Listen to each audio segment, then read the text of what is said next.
Open heart, open mind. Welcome to the Sattva channel, the official online platform of the Sattva project. First of all, on behalf of the Sattva project, I would like to express our thankfulness to our StreamYard sponsor and media partners, Durian ASEAN and Durian FM. And not to forget also the important man behind the scene, our broadcast director, Brother Chung. Thank you very much for your generous contribution and kind efforts. Hi, Brother Chung, would you like to say hi to everyone? Hi, everyone. Very good evening and welcome to our broadcast. I hope that you will find great benefit from the discussion today. Please remember to like and share so that more people can benefit. And for those of you who are watching later in YouTube, please also like, share, and subscribe. Back to you, Ram. Thank you, Brother Chunk. Today we will have a daily Dharma series, Mistaken Views and Misconceptions about Buddhism. So we have a few great speakers. Of course, I'm the moderator today. I came from IT background, and I will not go into too much detail. Let's go into the speakers' detail. First will be Dr. Maria.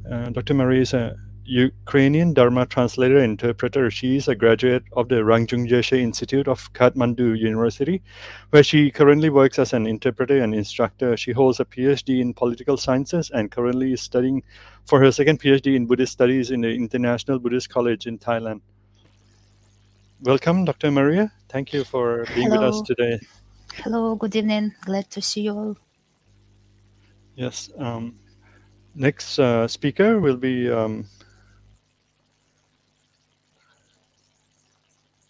Dr. Giuliano. Dr. Giuliano has a PhD in Indological Studies from University of Turin and Master of Arts in Indian Religions and Philosophies from La Sapienza, University of Rome, lecturer at the International PhD Program in Textual Buddhist Studies from in Mahidol University, and translator and lecturer at the Fondazione Maitreya Project. Welcome, Dr. Giuliano. Glad you're here with us again today. Okay. Hello. I think it's taking a little bit. Okay. Yes. And then our next speaker is Bibek. Bibek was born in Nepal and he finished his Bachelor's of Arts there in Buddhist Studies in from International Buddhist College, Thailand. Further, he completed his MA in Buddhist Studies in Foguang University, Taiwan, where he learned classical Buddhist Chinese and translated a correspondence between Kamara Jiwa and Huyuan to complete his MA thesis. For his PhD, he joined Mahidol University, where he is currently working on Yashomitra's Abhidharmakosha Vyakya, a sub-commentary on the Abhidharma Shabhyashya, to complete his PhD thesis. Currently, he is translating the first chapter of Abhidharmakosha Bhashya as translated by Xuanzang from BDK, Japan. He reads Chinese, Sanskrit, Pali, Hindi, and French, apart from his own mother tongue, Nepali. Welcome, Bibek. Thietna Saranam Namo Abhitabhaya. Good evening to all of you and the viewers. Before we begin, since we'll be, I propose that we say a brief refuge prayer. Giuliano, maybe you can say a few lines for this, because I think we'll be addressing a part of the sutta or a whole sutta tonight. Okay. Namo tassa bhagavato arahato samma sambuddhassa. Namo tassa bhagavato arahato samma sambuddhassa. Namo tassa bhagavato arahato samma sambuddhassa. Buddham saranam gacchami, dhammam saranam gacchami, sangham saranam gacchami. Dutiyampi buddham saranam gacchami, dutiyampi dhammam saranam gacchami, dutiyampi sangham saranam gacchami. Tatiyampi buddham saranam gacchami, tatiyampi dhammam saranam gacchami, tatiyampi sangham saranam gacchami. Thank you, Dr. Giuliano. Okay, so as you have read today, you have been invited, the topic is mistaken views and misconceptions about Buddhism. I would like to open this topic by addressing the use of Kalama Sutta.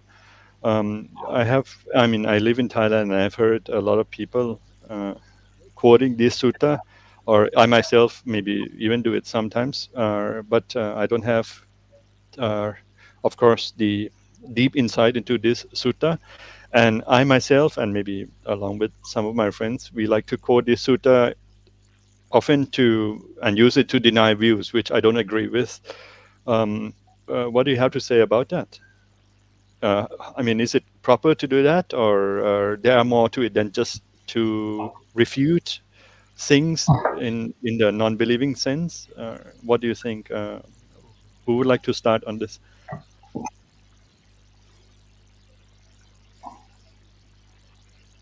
Giuliano? Okay. Okay. Okay. I had, as I think anybody here, I heard a lot about the interpretations on the so-called Kesaputti or Kesamutti Sutta, or the Kalama Sutta, as it is mostly known. We know that as a kind of, I would say, a kind of strong emphasis on investigation and so on, and to some extent it is true. Maybe I'm not sure that it should be taken away from the entire corpus of Buddhist teachings, and in particular of the suttas or Buddha's teachings, and used as a sort of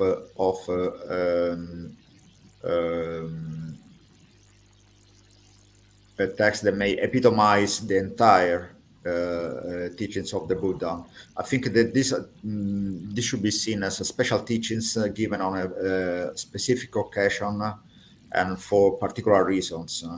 There are experts on Mahayana teachings, more experts than me, and much more familiar with the concept of upaya, upaya kaushalya, the skills used for adapting particular teachings to a specific audience. And I think that this is the case here. So the Buddha was basically staying in an environment where people were alien to Buddhist teachings, to Buddhist concepts, and they were exposed to to many different views, and they were confused in that regard. So probably on that occasion it would have been wrong from the Buddha just pushing on the truth of the teachings, but he had to embrace any kind of view and to give a sort of I would say methodology to evaluate the goodness of teachings. So it doesn't mean that basically the Buddha said, "Don't believe me." It's not exactly that. I think this is not the case. It would contradict the notion of the saddha, for instance, or shraddha, faith, which is a paramount instrument in the Buddhist path. No, So maybe if we have to give, or if you yourself, Rama, want to give a short background of the narrative of the sutta, because I hope that anybody listening is familiar with that. Maybe you should say something about what happens there. Well, I can say it from maybe my lowly or common understanding is Buddha taught a few points on how not to quickly believe in things, and with my silly intellectual ability, I can use it to refute pretty much anything I want to, and including laws of karma and nirvana even. So it's about it for me. It's my limited understanding. Of course, it's more about negation, But of course, I'm taking an extreme side, so we can have a meaningful discussion. So it's more about like negation and refutation rather than a path to actually have a deeper understanding. And for example, I can use it to negate the laws of karma because I don't want to believe in karma. Nobody can prove it to me, and so on and so forth. So what do you have to say against that, and how do we maybe there are a few other passages which are not common and I should be made aware on this. Okay, if I may say something, then I will leave the word to my colleagues here that may say much more about that. But I think that maybe we should pay attention to exactly what the Buddha said that we should be careful about, which is not exactly just don't believe in karma, don't believe in anything. So, for instance, one of the weak points that may lead someone to jump to a conclusion is personal inference. So basically, I shouldn't believe in myself. So it's not actually a very good representation of freedom of intellect in a way, because my intellect could be biased, could be confused, could be deluded in many ways. So even that is not actually the best criterion to understand reality, to understand the path. So I think it's a little more subtle than just drawing a line between, okay, I will think by myself and whatever anyone else says is wrong. I could be one of the wrong parts that would misinterpret what is listened to, or specifically the teachings. So I don't know if Maria and Bibek agree on that, or what they, yeah. Well, Yes, maybe I can add few things. This Kalama Sutta is a very good example of how we have comfortably created our own narrative about Buddhism, our own story, you can say. So I would call it, this phenomenon, I would call it Buddha Harry Potter. So we have created our own narrative to suit what we think rather than what the Buddha is exactly saying, or the whole tradition is saying, or the whole entire teaching is saying. I mean, like the So, blind man and the elephant, in a way. yes, it is more than that, actually. Actually, blind were maybe curious about the elephant, but here it's not about the curiosity. It is about how we can justify our own thinking rather than what the Buddha is saying. These are completely two different things, in my opinion.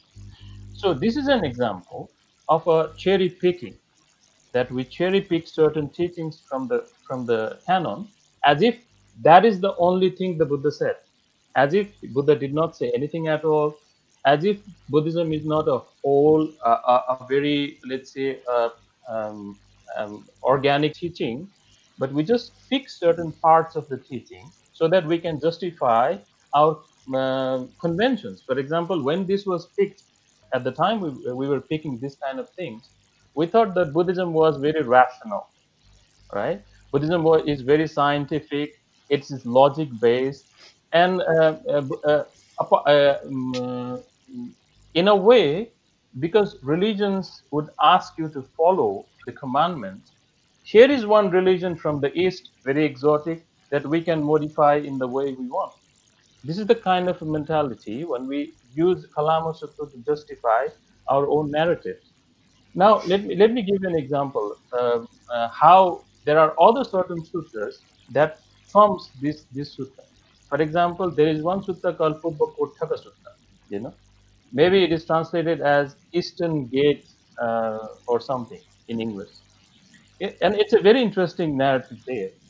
So there is Sariputta and the Buddha asks the Sariputta. It's a long. Well, I'll put it in brief. The Buddha asks Sariputta, "Do you have Shraddha in my teaching? Do you have belief in my teaching?"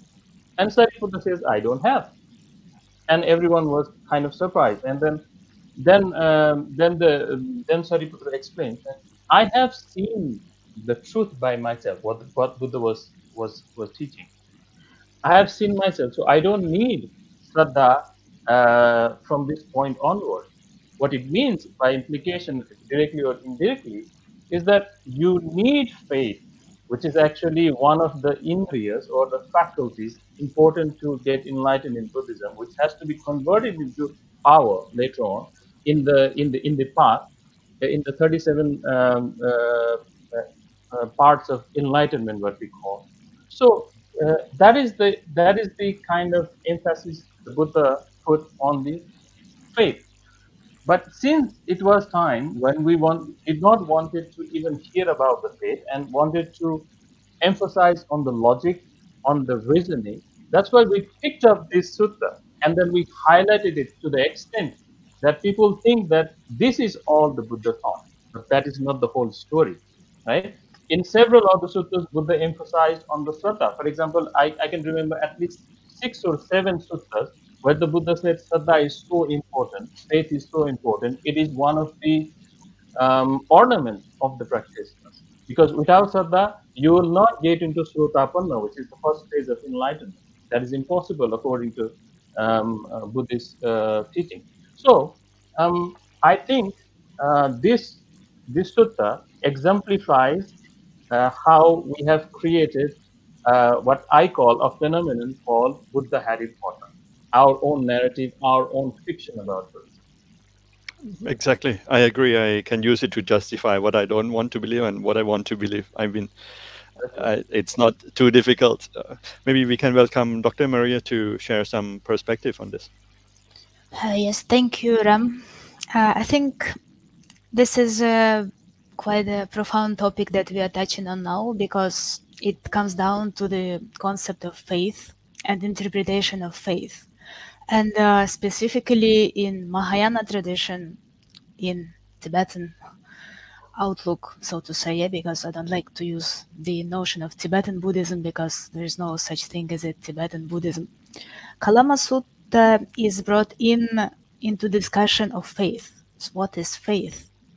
And as I've noticed among the students of Mahayana Buddhism, it is often brought in or kind of emphasized by those Westerners who are traumatized by Christian tradition in a certain way, and by a specific aspect of Christian tradition, which is blind faith. So those people who do not accept blind faith, they go into another extreme and they just try to refute this part of Buddhism altogether. And they say that Buddhism is something very rational, something which does not need faith. And I think this is just another extreme, because as Bibek just said, faith is extremely important. And in the Mahayana tradition, I'm not sure about others, it is said that faith is the cause of refuge. So it means that without faith, even foundation of refuge is not possible. Which means that if someone doesn't have faith, one cannot even consider oneself a Buddhist, because refuge is the gateway to Dharma, right? So that's why we need to look at what is faith in Buddhism. Of course, I would agree that Buddha never asked for blind faith. Yeah, so we have these 3 or 4 types of faith interpretation in Mahayana. And so first is one, this like, inspired faith. So someone just sees something and get inspiration. For example, I walk into a temple, I see this serene, beautiful Buddha statue, and I'm like, wow, this is something I would like to be like. Yeah, so just inspiration, but I don't know anything. So just first step, right? But then the second one, it is like more a faith that already knows something, right? So I know the qualities, for example, the qualities of the 3 jewels. And then by knowing the qualities of the Buddha, I'm like, I want to become like him, because I know his qualities. So this is the qualities that I also want to develop. So this is a longing phase. So I'm longing for the qualities of the Buddha, for example, me or any other of the 3 triple gem. And then finally, there is another level of faith called irreversible faith. And it is said that actually this is the faith which is the cause of refuge, irreversible faith, the last stage. And in the Mahayana context, it is said that irreversible faith is actually not attainable by ordinary beings, because to attain irreversible faith, one needs to see emptiness directly, which happens as the opening or gateway to the path of seeing, or the first bhumi on the bodhisattva path. It means that only noble beings can have this irreversible faith, also sometimes called trusting faith. And this is the faith which one attain only by seeing the true nature of things. Without it, it is unattainable. So like when we say that, for example, this specific irreversible type of faith is the cause of refuge, just think about it, how profound it is. It means that ordinary beings cannot even have a proper refuge. Why? Because, oh, today I'm inspired by the qualities of the Buddha, but tomorrow I forget about them and I'm not inspired anymore. So today I believe in what Buddha says, tomorrow I don't. So this is one of the aspects that I would like to bring in. And as for what Bibek has said about this Harry Potter Buddhism, I cannot agree more. And I would like to say that this is not Bibek's idea only, because this is what is said in the prophecies about the degenerate time. It is said that in this dark, degenerate time where we are now, the phenomenon which is called self-made, what we call in Tibetan Ram So, so something that people invent themselves.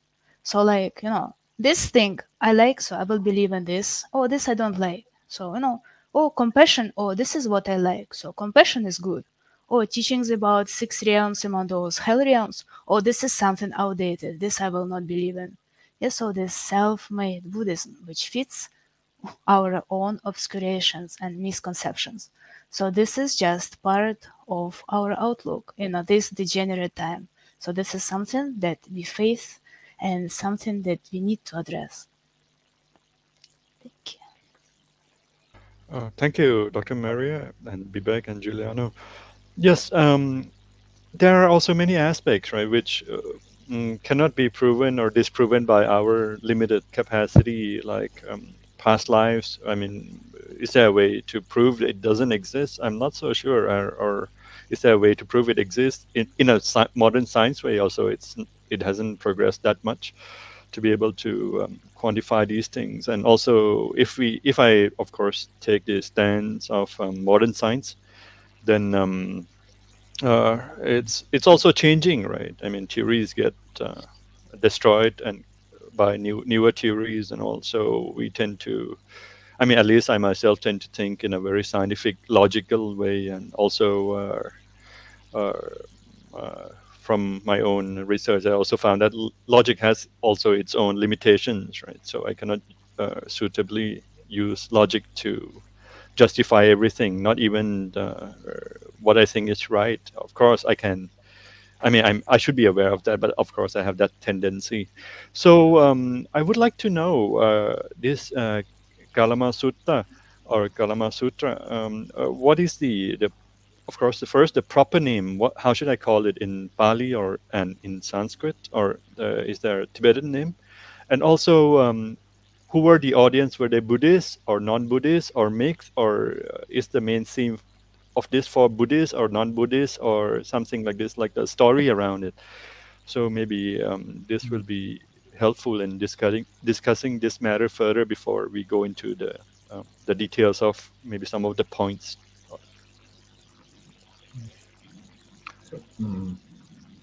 May I say something? Yeah. It is your turn, actually.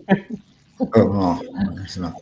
Okay, so first of all, I think I would like to say, about the last question about who the audience, who people in the audience are, and the interesting thing is that they are somehow unfamiliar with the Buddhist teachings themselves. But it's important, since we talked so much about the refugees now, it's important that at the end of the discourse, at the end of the teaching, at the end of this episode here of the Sutta, they take refuge in the Buddha. So there would be a big contradiction if actually the idea was don't take refuge. Now, if the core teaching was don't take refuge in the Buddha, and then they do the opposite at the end of the Sutta. So actually the Buddha convinced them to take refuge in the 3 gems. This is, I think, is paramount, and it is no contradiction with the teaching, because the first, as we said before, the so-called mistakes may come from reasoning, takka or tarka in Sanskrit, naya or nyaya method. So the reasoning itself doesn't lead to an end.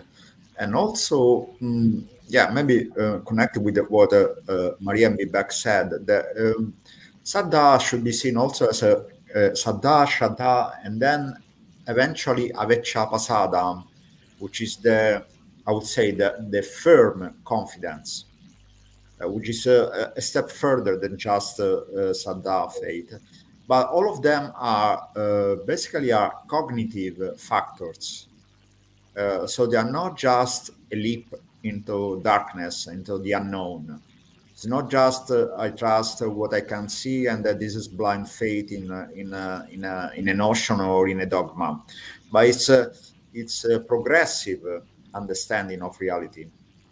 And of course, when one develops confidence in something, the confidence leads to further discoveries and so on, and discoveries confirm that confidence. You know, it's like to say, if I trust a friend and the friend proves to be trustworthy, I trust that friend even more. That's what happens with the teachings of the Buddha. And so your first question, Rama, was about the name. The name. Oh, okay. Yeah, the name. Yeah, Kesamutti or Kesaputti should be kind of official name, since it was spoken to the Kalama people in this area here. In the it is in the sutta, so that is how it became known mostly. So it became the Kalama Sutta, but usually in the text, in the editions that we have available, we find Kesaputti or Kesamutti Sutta.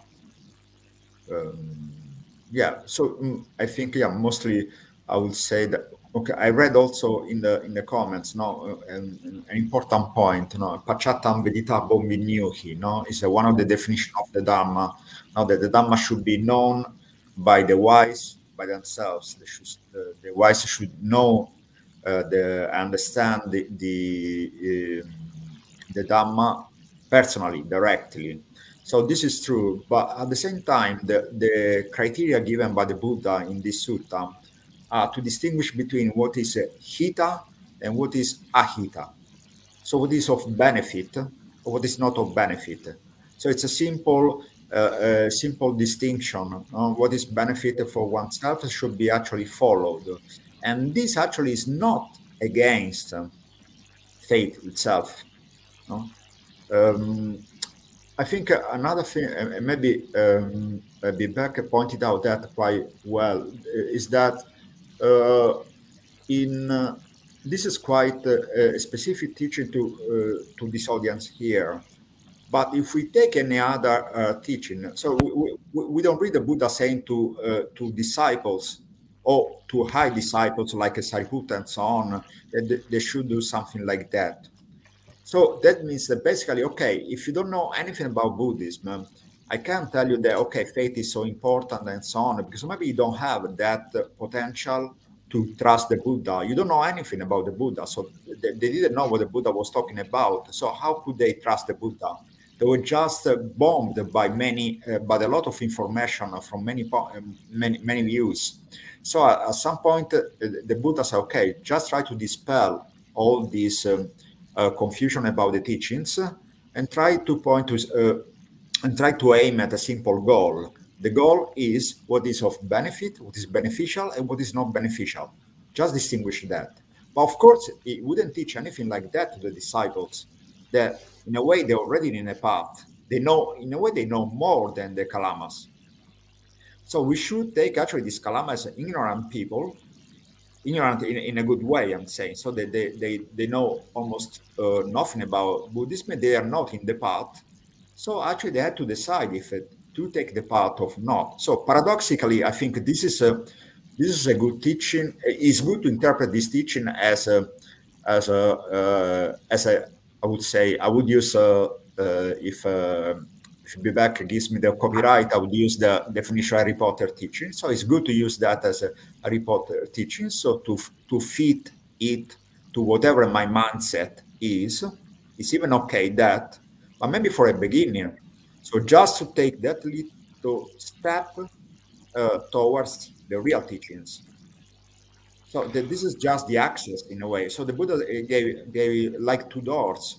So if you need to access these teachings, okay, just take that. There is one door that goes to what is beneficial, and the other gate goes to what is not beneficial. Try try to develop a method to distinguish between these two. That's all. Of course, if one is already accessed to the teachings, to the path, is already developed some level of understanding, wouldn't say go back to the door. No, that would be quite useless or even detrimental. So, yeah, okay. Sorry if I took all this time, but I think maybe this clarification could be Thank you. useful. Very Maybe helpful. Yes, Vivek. I can add a few things. That is true that when we read the sutta itself, Buddha always had one agenda in his mind. These are the newcomers, and then he was trying to convince them slowly. That's a skillful way because they did not know anything about Buddha's teaching. But even before we talk about all these things, since you brought karma and the validation by science,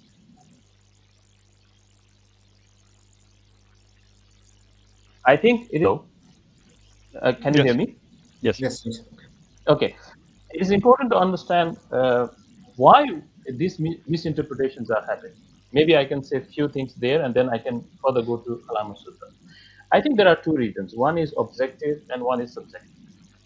Now, the objective reason is that Buddhism itself it's not an easy philosophy or religion, whatever you want to say.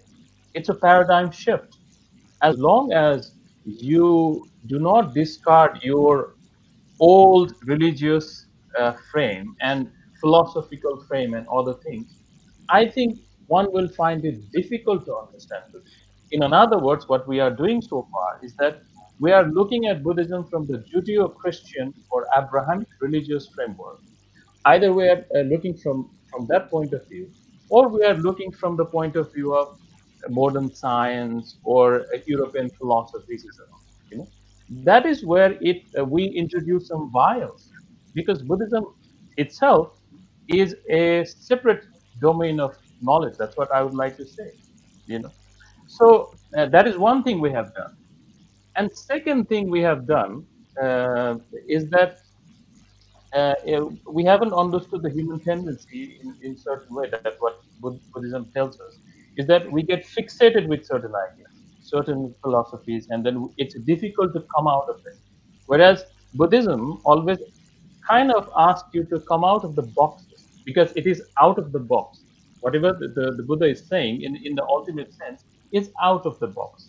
So as long as you remain within the confines of, let's say, Abrahamic religions, Protestant ethics, or science, scienticism, enlightenment, European philosophies, we miss the point. That is the reason. And now, when you were saying that, how do we understand karma from the science? That itself is a very bizarre question. Why should science should invalidate Buddhism? I don't think it.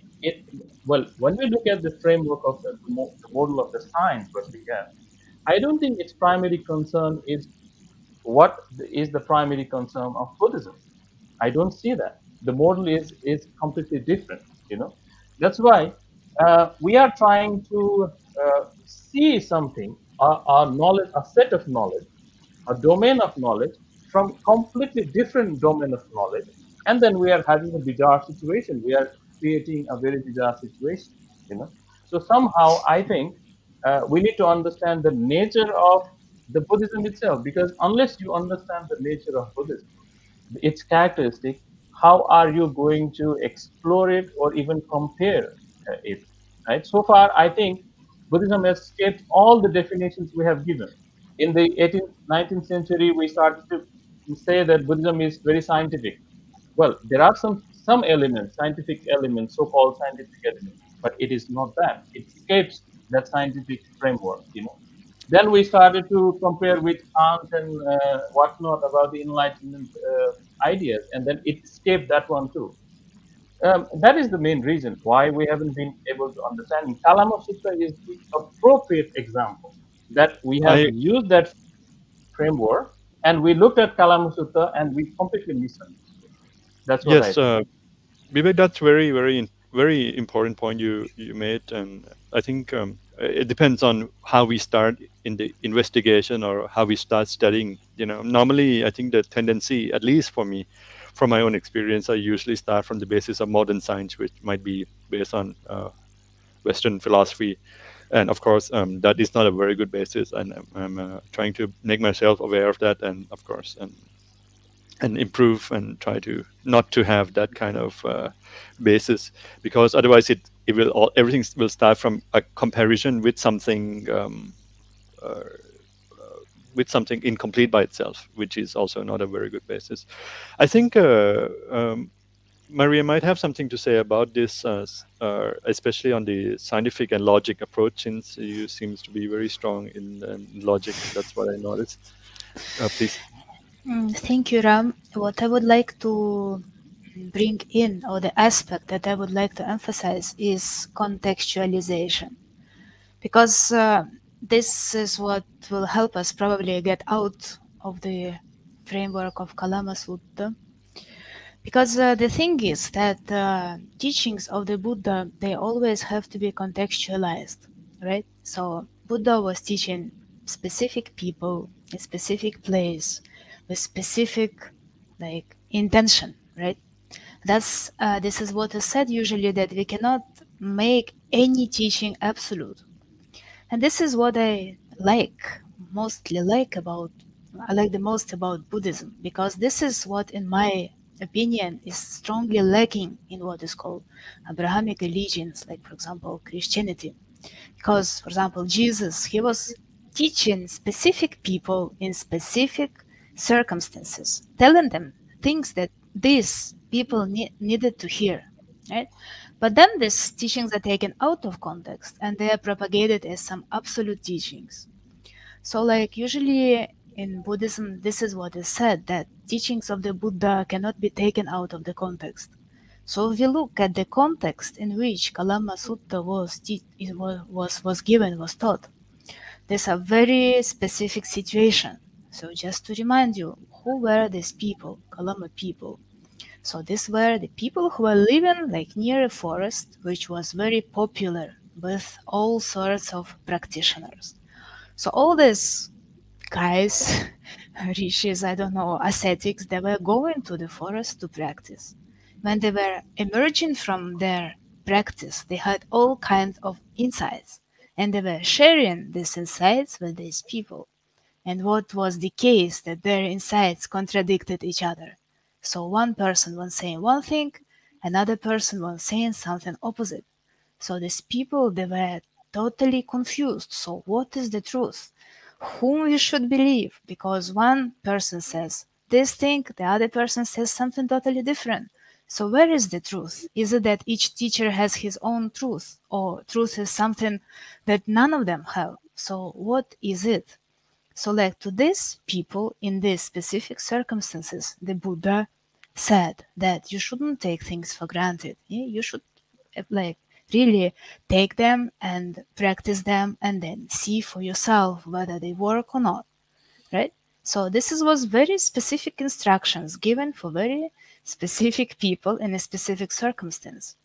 So what I'm seeing often, and this is what I would like to call a misconception about Buddhism, is that certain teachings of the Buddha are taken out of the concept, or out of the context, and being propagated as something absolute. And we can see it in many different spheres. For example, all the methods of Buddhist meditation are taken out of the context of the whole path of meditation that is to be based on discipline, for example, ethical behavior. And they're propagated as something absolute. Yeah? They're called mindfulness, awareness courses. You know how popular they are now in the world. And they're presented as something absolute, something, one method to solve all your problems. But then what happens, and I observe it a lot, that people take the method, but they do not have the foundation and the whole framework of the teachings, of the approach, which is always gradual, step by step. And then the result is often the opposite. It's not positive, it is negative. So people harm themselves. They do not benefit themselves as a result. And this is also a misconception about Buddhism, taking teachings out of their context and absolutizing them, making them something absolute, a remedy for all. So this is what I would like to emphasize, that this is something that should not be done, because teachings are given in a specific context to specific people with specific mindset, tendencies, etc., etc. Thank you, Dr. Maria. I will propose one thing. Let's say I take the side of the Kalama people. I hope that's the right way. And I say, oh, wow. I mean, from the first paragraph or first shloka or first, first things like don't believe because of this and so on. Let's say I don't even want to believe in this shloka or this paragraph. How am I wrong or right just by following the first part of this sutta? If I just do that, from what Maria just said, it's probably incorrect. But logically, if I try to, of course, say this to a person who used this kind of argument, then I can directly say back to them, hey, why do you believe in this first paragraph itself? If you're going to use just the first paragraph, would this logic stand if I take this side of the argument? Maybe you can share, because my logic is not that strong. That's a great point. That's a great point, Ram. Yeah. Actually, so in a way, we may even infer that to some extent the Kalamas are believers. They are listening to the Buddha. So otherwise, if you don't believe even the single sloka, the single passage there, the preliminary teaching, you wouldn't stay there. If I stop listening to someone, I'm trusting those words to some extent. Maybe I am also going to evaluate those words, but I'm giving some value to them. I'm ascribing some importance to those words. And in fact, actually, this is in the preamble of the sutta. And this is quite interesting indeed, because usually when the Buddha goes to some village, like here is the village of Kesamutti or Kesaputti. So when a Buddha reaches some village, some place, a city, in the preamble of the suttas, they say, okay, people there heard the Tathagata is coming here, and we have usually the formula Itipiso Bhagava Araham Sambuddho or something similar. So the Tathagata is here, and we are going to listen to him. Here is quite different. They hear that the Samana Gautama is coming. So the ascetic Gautama is coming. That is not the most respectful way to address the Buddha. No, when there's somebody calls him so it's the outsider way of calling the Buddha, Samana Gautama, no, the ascetic Gautama. So to some extent, of course, they are skeptical about who is going to come, who is going to speak, and so on. On the other hand, they are interested, they are curious about that. So they have some level of belief that something is going to happen. There is a text that I find quite interesting in this respect. It's the Danta Bhumi Sutta. This is in the Majjhima Nikaya. It's the 125 in the Majjhima Nikaya. Danta Bhumi means the stages of training. No? And there is this metaphor of training an elephant. And the Buddha says that, so the Buddha compares himself to the elephant trainer. No? And he says that the first thing that the trainer does, a tamer or trainer does, is he goes to the elephant and softly and kindly speaks to the ear of the elephant. So this way, some connection is established. No, and there is some trust. So the elephant knows they can trust. So the teaching itself is not the first point of the story here. It's not the first step. There is a step before, so that there is the circumstance of and also the preparation of people who are going to listen. To give another example, no, everybody knows the story of Bahya Darushirya, no, who believed he was an arahant. Then he meets the Buddha and then wants a very short teachings in order to reach arahanthood, no, arahantship, so the final liberation. And the Buddha gives this famous teaching that in what is heard, there must be only what is heard, what is seen, what is seen, and what is thought, only what is thought. And this fits very well with what Maria said before, that we should look at the context here. So there is somebody who has a preparation before. So what was the preparation of the Kalamas? What is the preparation of Sariputta when he listens to some teaching of the Buddha, or when he gives some teaching himself, because Sariputta was a master, a teacher? Or what is the preparation of Bhayadarushirya when he met the Buddha and just one single sentence was given to him and then he reaches the final awakening? So this is quite important, because actually it's not that we need the teaching of Bhayadarushirya. That would be a misunderstanding, and I think this goes with the very topic that we are discussing here. So what it could be a misconception? Misconception could be the I am that listener. That could be a misconception. The I am Bhayadarushirya. So just by hearing that sentence there, I will be enlightened, awakened, just like Bhayadarushirya became.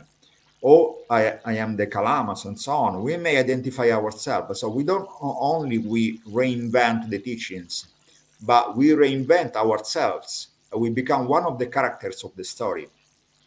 Sometimes we may even become the Buddha himself, because the Buddha is already understood. So of course I don't want to be the one who does not understand. But there would be some sane, healthy humility in placing ourselves in the place of those who do not know. And just to check what is the preparation of the audience there. So coming back specifically to the Kalama Sutta, there is some preparation in these people here. They were exposed to many different teachings. They were actually confusing them in many ways. And the Buddha gave this criterion to distinguish between what is beneficial and what is not beneficial. And even warned them that even reasoning could be misleading to some extent. Just like a hearing, parampara, parampara actually is important in Buddhism. Here becomes not important. So we should also try to understand these contradictions. Parampara means the tradition from one person to another person. And the Buddha warns the Kalamas that they don't have to follow that method. They don't have to trust the Pitaka, so the collection of the teachings, the text, the scriptures, whatever. But on the other hand, the Buddha says that in many other contexts, the Buddha teaches to respect the teachings, and they should be actually being the object of development. So we should see, okay, what kind of preparation has the audience there? And the Kalama in this case, I think they have some level. They have some level of skepticism against anyone and any view. But on the other hand, they were open to listen. And the Buddha finds this breach there and goes to that and opens the way to further development to a path. Yes, Giuliano, I have 2 points on that. One is, I heard that the Kalama, I mean, I heard it from you just now that they have some skepticism. They were quite they could be quite skeptical. But on the other hand, I have heard stories where they are easy believers. They believe in anything people say easily, which is actually more accurate. Maybe you can, or any of you could help clarify. Well, there is some belief in skepticism itself. So if I am so skeptical, I think I am following I'm following an angle that I think is trustworthy. I'm the skeptical one. I am the critical thinker. You are not going to fool me. There is this belief that actually I think this is why also the Buddha point out that even Taka, Tarka, and Naya themselves could be misleading. Because actually I have some intellectual process that I think is trustworthy, and I trust that. I believe in that. Sometimes that could be misleading because maybe my interlocutor knows better, and I'm not listening to him because I'm listening to my method. So the Buddha basically, I think, is opening the larger access to the larger entrance to these Kalamas here. I agree, but I'm wondering about the characteristics of the mindset of these Kalamas. That's my specific question. Do you have any of you have knowledge about this? I mean, I understand what you're trying to explain, but I'm trying to understand the specific. Okay, they don't appear so often, actually. So I would think that maybe the idea that I may have is that they had the teachings of the Buddha as a far distant ideas, something that, okay, so we talked about, we heard about that.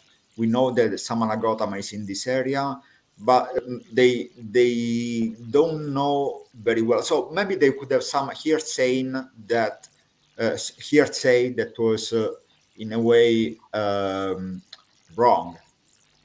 And this is what may happen quite often, that we know that somebody has an opinion, but in a way we heard that opinion through someone else. So basically we had we know the counter arguments against that opinion rather than that view itself. So I think maybe that it was a second-hand knowledge, and therefore the Buddha couldn't go straight to the teachings themselves. He had to give a further instrument to handle his own teachings. In fact, this is the reason why we don't have this kind of teaching here in other suttas. So can like specific, yeah. Can I say it'd be like, let's format the hard drive and before installing a new operating system? So this first paragraph is something like that. That sounds very, very cold in a way, but well, anything needs preparation. No? It's like, I think I like more the metaphor of the elephant and the trainer gaining trust by speaking kindly, by finding a relationship, by giving something by giving some food that can be processed by the person. Okay. If I give you the food that you can I can. Yeah, please be back. Yes. Sorry, I thought you paused. Maybe I can quickly add to this your question. Then there is one missing clue in this whole Buddha Harry Potter narrative, and that missing thing is how we perceive the Buddha. Now, in the modern time, we have presented Buddha, devoid of all the qualities he had. He is almost like a modern philosopher, nothing more than that, But when we read the suttas itself, then we realize that Buddha had amazing qualities, which he acquired practicing the path for a long, long time. Now I want to emphasize certain qualities connected with this Kalama Sutta. So among Buddha had many qualities, but among them the 10 powers, what we call 10 powers. Among the 10 powers, Buddha had the quality to see exactly what kind of karma that person had in the previous life, who he had been, what kind of faculties he had, how he would understand, what are the things he likes. These are like, there are technical words. I'm not going to use the technical words, but he knew precisely their past lives, their mental makeup, what they liked, what they did not like. And only he taught. That's why I agree with Maria that she said context is important. And in order to contextualize the whole thing, we have to understand properly the qualities of the Buddha. So Buddha was not just an ordinary person or ordinary philosopher or even ordinary yogi from the point of view of what is written in the Buddhist text, right? But since we have constructed a Buddha Harry Potter, making Buddha a very, very ordinary person, then we miss this point entirely when we quote Kalama Sutta out of the context. We cherry pick this to justify our own narrative. Buddha knew what kind of teaching these people are going to listen. That's why he was just like Azan Giuliano just said. He was teaching these things to a newcomer who were very new, but at the same time he knew what kind of things they would like to hear. So he slowly ushers them from a general point of view into his teachings. If you read carefully the Kalama Sutta itself, slowly, he goes deeper and deeper into his own philosophy, own teachings. And at the end, he convinces them that this is what is important for them. So that's why here, the missing clue here, most of the time, is the quality of the Buddha, I think. Okay, I think one point you said he would say things that they would like to hear. I don't like this word, they would like to hear. I think Buddha would say, I think that's best for them. That would maybe better. What do you think?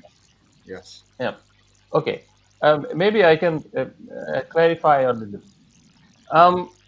What they would like to hear means here, I can quote some other sutras. For example, there is one sutta in which I think it's called Kesi Sutta. A horse trainer comes to the Buddha, and then he interacts with the Buddha. Now, Buddha knows that his background is his profession is horse training, so he proceeds with certain questions. For example, Casey, how do you train a horse which is mine? Then he answers in the same way. Then he questions like, how do you do this? Then slowly, he brings back to his own teaching, and then he had some confusions, and then he clarified this confusion. So that's what I was trying to say, that Okay. he would pick up the line that person would understand, and then from that will be just an opening. You need certain common I agree things. with you, Bibek, but I just don't agree with the word like. I don't think that's a very good word. But again, we can have differences. No problem. Maria, what do you think about my standpoint that I can just take the first passage and deny even the first passage itself? I can contradict myself that way. Would this logic be? Of course, it doesn't play in the contextual that you have said, but would this be logically plausible if I just use it on the basis of the first paragraph itself? Would this logic be valid? So like if you ask, do I have to believe in something? The answer would be, no one has to believe in nothing, and there is no obligation to do anything whatsoever. So then when we speak about logic, then of course we need to recognize that what is logic? Logic is based on our dualistic mind, right? So we are deluded. So what we are talking about, which logic is there? Right? So usually in the context of Mahayana, we speak about so-called 4 reliances. So the first one says, do not rely on a person, rely on the teachings. The second one, do not rely on the words, rely on the meaning. And then the third one, this is actually very important. The third one, do not rely on provisional meaning, but rely on ultimate meaning. And finally, do not rely on consciousness, but rely on primordial wisdom. And this third and fourth, I think it's actually an answer to your question. Because consciousness is dualistic, it is deluded. This is something which doesn't know how things truly are. So thus, if we rely on it, it means that we are not able to see things as they truly are. Of course, we can conceptualize things and think that, oh, this is logical, this and that, but we always operate in this framework of dualistic not knowing. And I think it's very important to recognize it. So like, everything I say, everything I think, it is not it. Why? Because I am deluded. And thus, logic also is a very limited tool in this sense. So that's why, how logic can help me. To a certain point, yes, but even if we look at the Dharma teachings, there is like this limit which we can analyze logically, but then we reach certain point where logic does not mean anything, and this is where many Westerners break their leg. Because, for example, there is one argument which is called the nature of things argument. For example, if you ask why virtue leads to happiness, why non-virtue leads to suffering, the answer will be just because this is how things are. So when you think about this answer, it is so because this is how things are. Is it logical? Is it an answer to your question? So from logical point of view, probably not, right? Because what is the nature of things? But you don't know because you operate within a deluded dualistic reference system, right? So as soon as you go out of it, when you see the true nature of things, then you will know, right? And it is said that such things, for example, as karma, cause and effect, they are extremely secret. Only Buddha knows karma, cause and effect. So we don't know it as ordinary beings, even arhats and even bodhisattvas. Their knowledge of it is limited. Only Buddha knows it completely.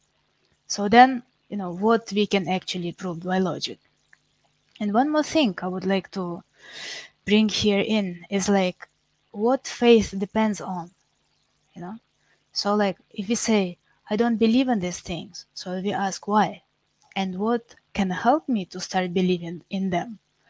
Usually it is explained that faith has to do with what we call merit, punya, sunam in Tibetan. And this is the main problem that, for example, Westerners in Buddhism face. Why? Because there is a vicious circle. So it's like, I say, I don't believe in these teachings. So the question, why I don't believe? Because I don't have enough merit to believe in it. But then, in order to accumulate merit, I need to do certain things in which I do not believe. Like, for example, circumambulating stupas, offering flowers to the Buddhas, and all this. Yes, so I don't believe in it, so I'm not doing it. As a result, I'm not accumulating merit. And finally, what happens? I don't have faith. Right? So this is it. So just Westerners, they're stuck. Right? So they do not accumulate merit. As a result, they don't have faith, and they don't have faith because they don't have merit. And this is what happens. And trying to rationalize Buddhism, of course, they do not help themselves. They just confuse themselves even more because Buddhism can be rationalized, but to a certain degree. Not all Dharma can be rationalized. Why? Because it goes beyond intellect. It goes beyond dualistic perception because it shows us what is the true nature of things. And the true nature of things is beyond dualistic intellect. So if we are not ready to accept it, then Buddhism will not help us. Thank you, Dr. Maria. One point Maybe I would just like to point out. Yes, Bibek? sorry, maybe I just add. Um, there is, well, it is. We understand that when you come from a different background, it is sometimes difficult to accept and understand everything from the beginning. That's understandable. We sympathize. But there is one barrier, I think, which is not helping, and that is the thing that we proceed in such a way when we take the Eastern philosophies, for example. Well, I don't know whether I should say philosophy. I would use the word dharma, for example, Buddha dharma. Then we totally forget that its long history, that there were so many people involved in this tradition, so many literature has been produced, and so many things have been already said, like for example some of the things that Maria said. For example, in the history of religion, I don't think there was anyone as open as the Buddha was, because he himself said that don't believe in whatever I said, but try to investigate. Try to investigate just like a goldsmith will investigate. Now the problem is, are we really ready to leave all the dogmas, all the so-called scientific dogmas, and the parameter, the framework, the Western philosophical dogmas and parameters, and come fresh and try to investigate it with an open mind? Is that happening? You know, I think that is where the lack is. It is not that Easterners will understand this and Westerners will not understand. I would not like to dichotomize in this way. Uh, what is what is lacking, as I said, is that there is a lack of open-mindedness. That is what I think is needed. And if we really want to investigate the teachings of the Buddha, I think there is a way. There is a way to slowly begin somewhere and then go slowly deeper into the reality. You know, but one has to be open. That's one of the criteria I would put. My And I question, think that yes, my question to all of you would be: would it be suitable to start from investigating my existing belief system? For example, investigate what a table actually is, to a very deep level, you know. And then, okay, then of course I have also studied Buddhism, and, you know, see which model is more suitable. Because, for example, even from the scientific point of view, of course, I'm not a, of course, qualified scientist, but I have a little bit knowledge. Even a kilogram is an assumption, and even a number is an axiom. All numbers are axioms. So it is all based on some sort of common belief or assumed belief or decided belief systems as well. So once I'm not sure if a lot of people actually investigate science. I think there's an element of blind faith in science to a great degree. It's like, it surprises me when I start to check. What do you have to say about that? And would this be this investigation into the current common belief systems? Would it also give a good path to start having a good basis in Buddhism? What do you think? Well, maybe I can just add a few things, because I started this thing. First of all, I think we have to acknowledge that Buddhism is a completely different set of knowledge domain. Unless we recognize this as a different set of domain, we are always going round and round, you know, because we will try to, however you know science or Western philosophy, you still have to come into Buddhism and then try to investigate its point of view. You know what I mean? So as long as we remain within the knowledge domain of something else and try to look at Buddhism from the prism of that one, we introduce certain bias that is inevitable, you know. So I do not believe that by learning Western science a lot and then coming using those tools and coming to investigate Buddhism, we will understand. I don't believe that's what we have been doing, because we have been looking Buddhism from the point of view of science, from Marxism, from Enlightenment thought and whatnot. We have used everything so far, and structuralism and everything, you know. So I think that is the flawed model that we have been using. My opinion is that one has to be just open-minded. That's all, because Buddha always said, as I emphasized before, that you take what you like, but just try to investigate with an open mind. You know, he has Yes. always said that, and he never said these things as a commandment. That has never been the case, because there were people who could take one precept or two precepts or three precepts. That was not a problem. So I think that's what I think about your question. Okay. Thank you, Bibek. I think the one of the things I think we kind of agree is we have to somehow not assume that logic is the uh, scale for truth or the benchmark for truth. How do we go about doing that? Do you have some ideas? You know, I have the tendency, of course, to use logic a lot, but I think it's greatly limited. It has its own uses, you know, but I think from what we have discussed, like non-duality and leaving the old basis and other schools behind, and start from a fresh perspective in studying new knowledge, right? So how do we actually let go of our logic? I think it's so strong. I don't know how I should say it, but I hope you understand my question.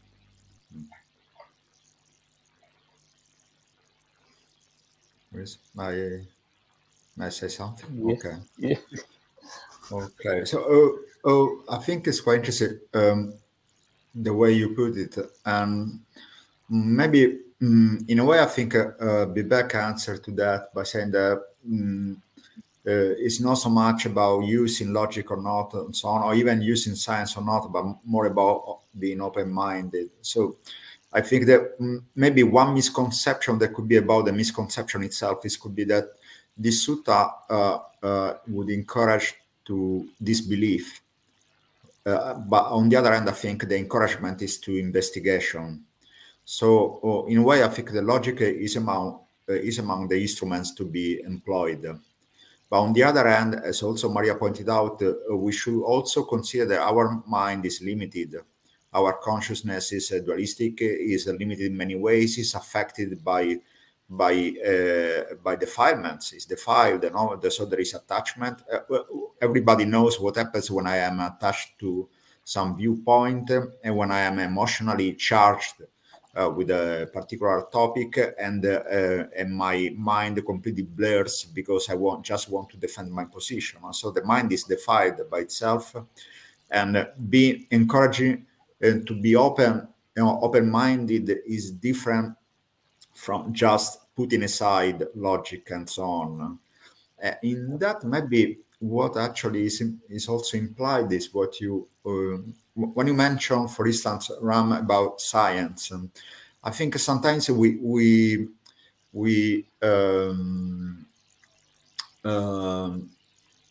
overlap the term to modern science, to contemporary science. So maybe sometimes we may take the contemporary achievements by science as a benchmark, but of course they are different from the achievements of 40 years ago, and there are most reasonably are different from the achievements of science that will going to happen in 30 years, in 100 years. So science changes, and therefore I wouldn't use the common understanding now of science as a universal lens to understand things, to understand the way things are. So maybe also the answer, the way things are, should end with the way things are, as a in the conundrum, in a way that Maria expounded. No? In a way, the way things are, and they are understood in as much our mind is open to understand them. So coming back to logic, I think the logic is an instrument used in any Buddhist text. Of course, we should see the limits of logic that we have and that we are employing, and this is why I think that the path is not based only on logical instruments, but also on meditative skills, qualities, factors, contemplative practices, because in a way the mind itself should be prepared to that. And in the preparation to that, I include what Bibek said before, that when he said that the Buddha saw the preparation of the audience lives before, in the past lifetimes, and maybe goes to another misconception that is quite common, that that since we don't fit this I would say this outset here with the modern science, we may think that we may take away from the scriptures, from the text, all that implies the nature of the Buddha, and with that samsara, past lives, and so on. And we tend to humanize the Buddha, to have a Buddha like our neighbor, in a way, our wise neighbor, but not so much more than that. Whereas the texts describe some superhuman, many superhuman qualities to the Buddha. So we should think that actually that even if we don't want to believe in the narration that we find, but we should actually take into account that there is this narration here. The Buddha has these powers to understand beyond the understanding that people themselves may have, or beyond any common understanding, and therefore even beyond common logic. So when approaching logic, we should think, okay, but my logic is an unenlightened logic. It's not the logic, it's not the awakened logic of the Buddha. Therefore, I know I'm trying to use that, but I know I can make mistakes. Like, for instance, anyone approach any kind of discipline, science, and so on, would be clumsy compared with the experts in the field. And we know that, or at least we trust the Buddha to be an expert in the field. So in this sense, okay, with logic, but maybe faith here plays a role, because we trust those who have a better logic than we have. Yes, I think we focus a lot already on the first part of this sutta. Maybe Giuliano, maybe you can talk about in brief, of course, the other parts. I don't think he just taught just this paragraph alone, right, in this sutta. Of So course. because this is about emphasis on logics and all, but I think he touched on several other interesting things and maybe essential things. Yeah, maybe you can give a brief info on this. No, there is actually a point that I was thinking of when we were talking before, and it's actually that the Buddha said that one who has some level of purification goes to the conclusion that there is a world and another world, and there is a karma, karman, and the fruit, vipaka, of the karman. So basically, it's like to say, okay, no, don't follow hearsay and so on, don't follow scripture and so on, don't follow any opinions.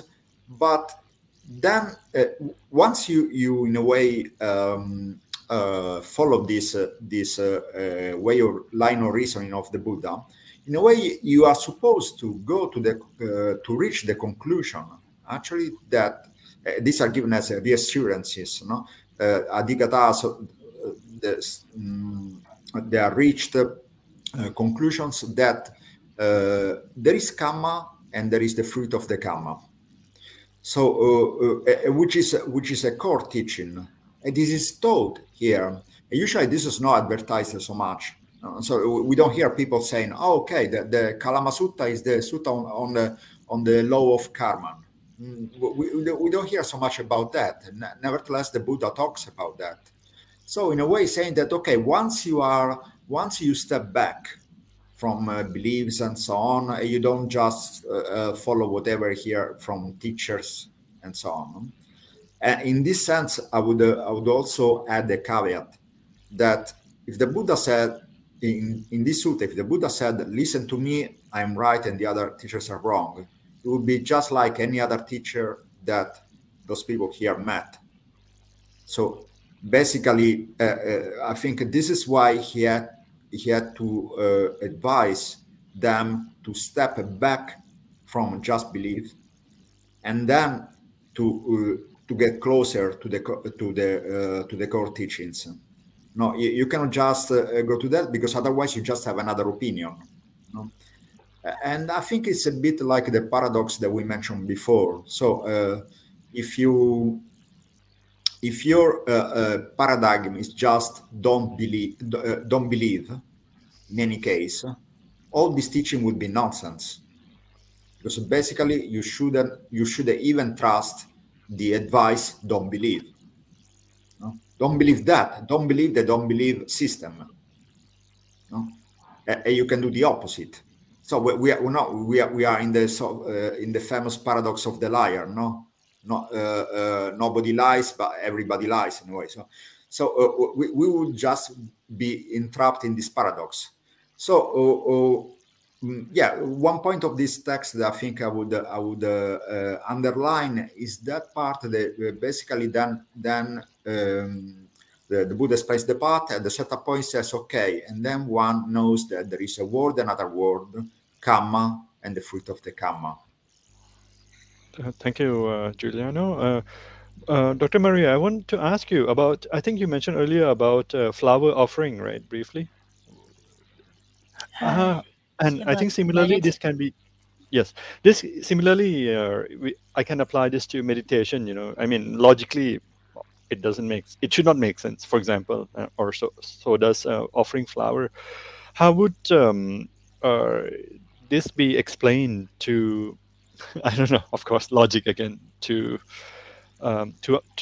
for a non-meditator to understand that, to try meditation and being skeptic at the same time, or to offer a flower, or for them to try, okay, let's say, please try offer a flower, and that's what Buddha taught, and see what happens. If they come from a very skeptical point of view, how would you go about explaining something like this, or I would say convincing is too strong, or even help them understand these points?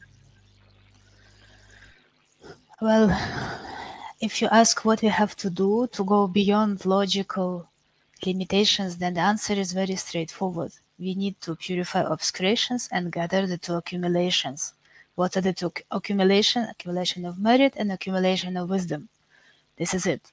This is what we need for enlightenment. Yeah? Because when you say what we should do to go beyond logic, it means attaining enlightenment, which is beyond logic, right? It is something which is not dualistic. We go beyond duality. But then, if you look at all the skillful means which are emphasized on the Mahayana path, that Dr. Giuliano also mentioned, that Mahayana is so rich in skillful means, then, of course, if you look at it from the straightforward logical perspective, do they make sense? Like, for example, we say, like, offering to the Buddha leads to the accumulation of merit. Then, what is merit? Is it something logical? Is it some like bank account where, I offer flower and get $5 on my bank account, right? So what it is something immaterial, right? So then how we can look at it? So we can only look at it from the perspective of our own mind. For example, when we open a flower to the Buddha, what effect does it have on our mind? Thus, is it that our mind in this moment is open? It is free of devotion. It is full of devotion. It is free of doubt, free of negativity. So if this is the case, it means that offering a flower to the Buddha works. It works, for example, for me, right? But if someone is offering a flower to the Buddha full of stinginess, negativity, doubt, all this anger, then is it a skillful means to accumulate merit? Probably not, right? So everything just comes down to our own mind, and only we know what is going on in our mind and what is the effect of certain advice that the Buddha has given on us, right? So this is how I understand these teachings, that, look in your own mind. Is it helpful to you? Is it working for you, right? Because something which is working for you probably will not work for me, right? Because my inclination, my obscurations are not exactly same. Of course, we share some things, yeah, because we are all humans. We are born in human realm due to our shared obscurations and tendencies, but also the mind stream of each being is unshared. That's why I don't know what's going on in your mind, what will work for your mind. I only can know what works for my mind. Then if you even consider the question, why do I believe that offering a flower to the Buddha is doing me good? Actually, there is no logical answer to it, because there is no logic behind it. Buddha doesn't need a flower, right? Buddha is beyond duality. So then who needs to offer a flower to the Buddha?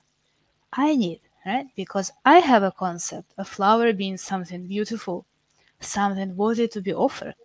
And when I offer a flower to the Buddha, my mind is in a certain way which is beneficial for me. This is it. This is what is merit, right?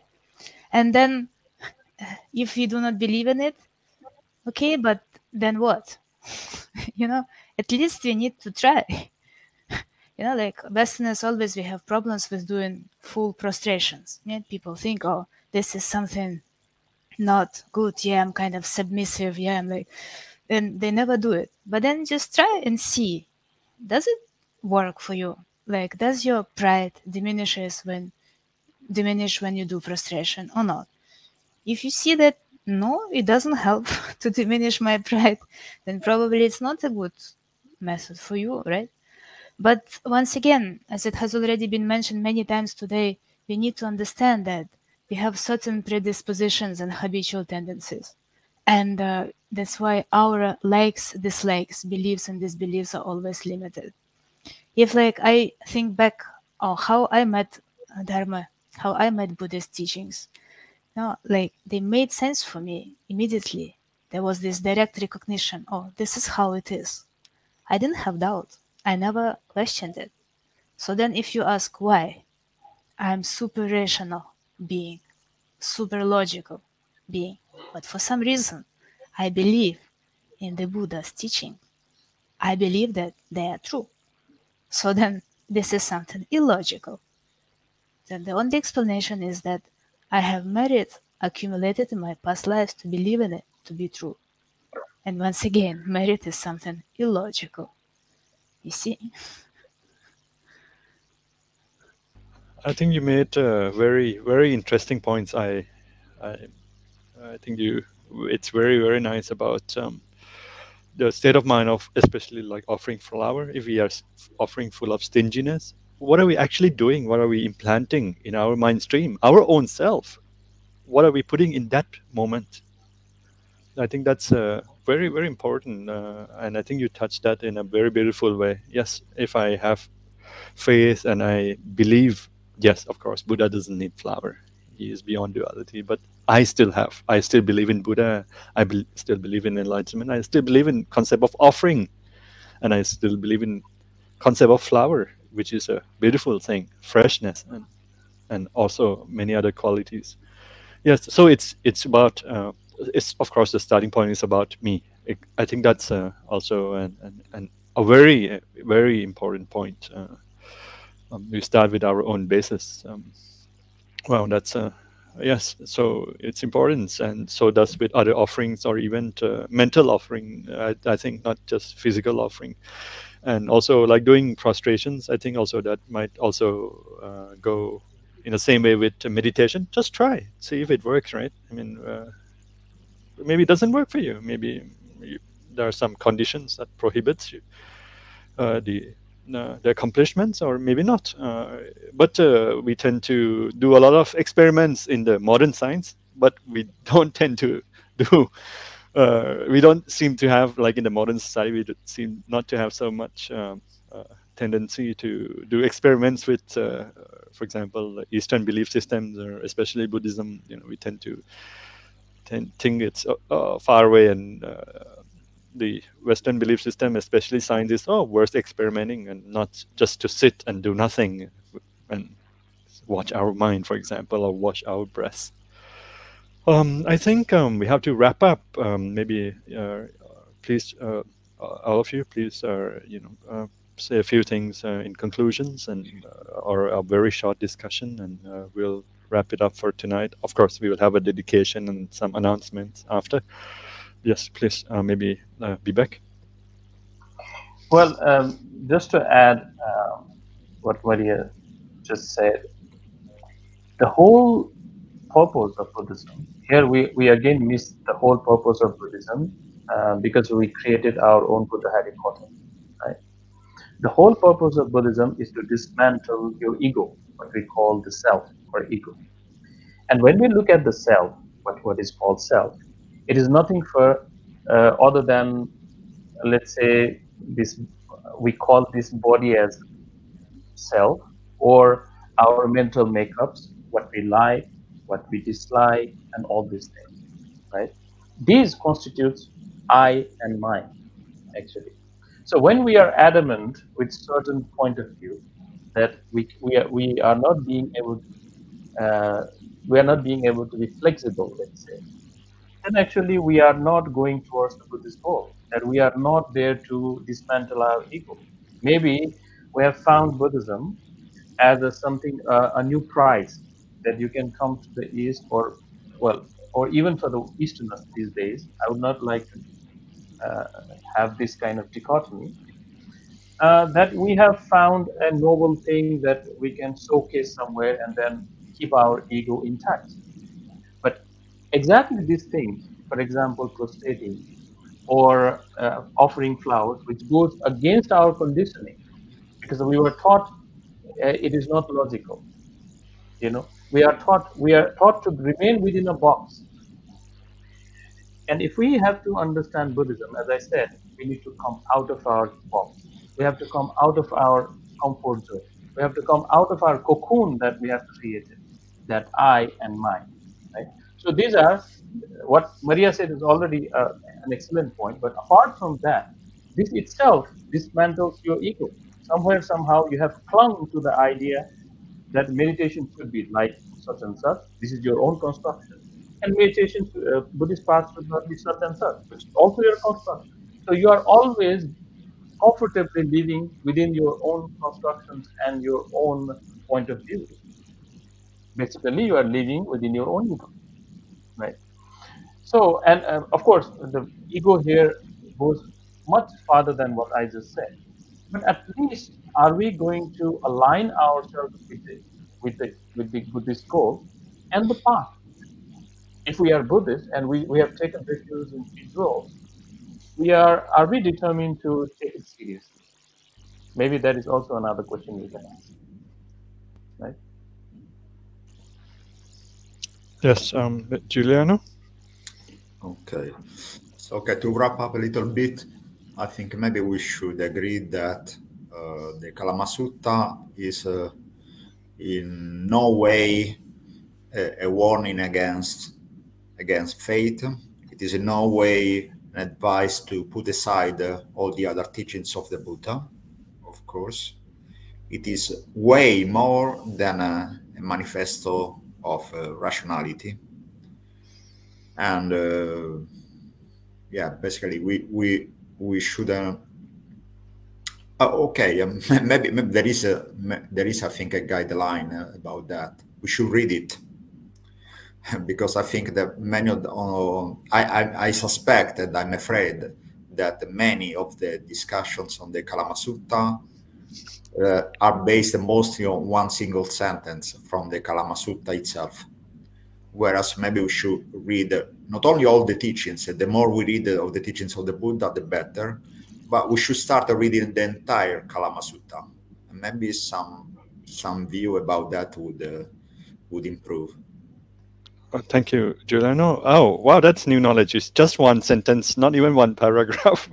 Yeah, yeah. A few words. Or what you remember of that sentence, or whatever you remember of that sentence. Yes, just much more than Harry Potter, an Harry Potter method. Actually, it's a much more magical than that. Yes, yes. I see that sentence quoted, and I usually don't see the rest of it. I mean, it's the magical formula. Actually, the magical formula that works in any case. Yes. Yes, Dr. Maria, please. Well, I think that we have said it all. Just kidding, yeah. We just touched on the top of iceberg, and the topic is really limitless because we need to think about different categories of Buddhists. Yeah, so today we touched on some sort of not really educated Buddhists, right? So those who just read one sentence and then generalize on it. But it is much more difficult than that because there are also Buddhists who know too much, and this is a problem, right? There are Buddhists who do not know anything, and this is a problem. So there are so many different categories of those who call themselves Buddhists or who can be called Buddhists by others. So thus, if we think at least that I am a Buddhist, then we need at least know what is the view, what is the meditation, and what is the conduct. At least these three. So if someone asks you, but what does it mean to be a Buddhist? Then you actually can say that the view is dependent origination and the conduct is nonviolence. For example, at least this. But in my experience, this is not the case. With people who call themselves Buddhists, they don't know even this. And that is a problem, right? So that's why I'm just trying to make an aspiration for all of us to go beyond our limitations and expand our knowledge, because Dharma is incredibly profound and limitless. And like, I don't know anything about it. I just would like to know more. Wonderful. Great. I'll make a very brief announcement and I will invite you to say dedication prayer. So please bear with me for about 30 seconds or a minute or so. So we will be having a program on Empowering Buddhist Women Here and Now, Part 2 on 23rd January, which is a Sunday. It will be Kuala Lumpur time or GMT +8 at 8 p.m. as usual. And the moderator will be Sister Andreas. So, and the next after that, we will have a program on the 30th January, which is also a Sunday, and it will be on a conversation on the Yogacara School of Buddhist Philosophy. So we will have a few. Oh, Bibek will be there, I hope, as usual, and Bem Mitruev will be there, and the moderators will be Samsika and Samiksha. And I must apologize today that Dr. Mathieu could not come as he's not available, and his name was on the brochure, so I must apologize to all the audience about his absence. And now I would like to invite each of you, of course, maybe in Pali for Dr. Giuliano, Sanskrit for Ajahn Bibek, and maybe perhaps Tibetan from Maria, with, of course, translations for dedication. If you may, Giuliano, please. Kamasaka bhikkhave satta kamada yada kamayuni kamambandhu kamapati sarana yankamam karonti kalyanam va papakambam tasada yada bhavanti. Beings are owners of their own karma, of their own actions, heirs of their own action. Kamayuni, they have the karma as their own matrix. Kamambandhu, they have the karma as their own relative, and they have the karma as their own refuge, pati sarana. Whatever action they make, whatever intentional action they make, whether beautiful or sinful, wrong, evil, of that action, they will be the heirs. Thank you, Ajahn Bibek. Okay, so I will recite one prayer of dedication, which is, I think, by Arya Shura. So, anena punyena tu sarvadarshikam avapya nirjitya cha dosha vidvisha jara rujamritu mahormi sampulat samuddareyam bhavasagaradagat. So basically it means by this merit that I have created, may I attain omniscience and then remove all the afflictions, and then kind of help all the sentient beings to come out of the ocean of samsara, which is very troublesome, something like this. Thank you, Ajahn Vivek. Dr. Maria, may I welcome you?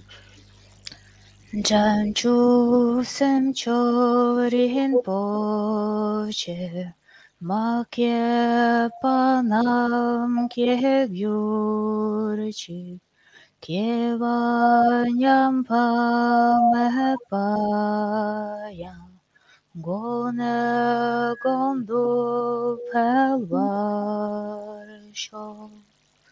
May the precious mind of awakening bodhicitta arise where it has not yet arisen.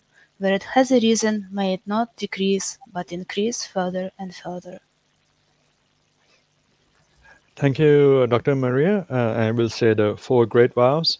Sentient beings are numberless. We vow to save them all. Delusions are endless. We vow to cut through them all. The teachings are infinite. We vow to learn them all. The Buddha way is inconceivable. We vow to attain it. May all beings be well, happy, and safe. Thank you very much, and I hope you all will join us for this will be a series. I have a few other interesting topics in mind about misconceptions. So we hope to continue this perhaps on the, I don't know when, maybe in a month or so. So I hope you will be free to join us for the continuation of this series. Thank you very much. Thank you. Bye. Thank you. Bhavatu Sarva Mangalam.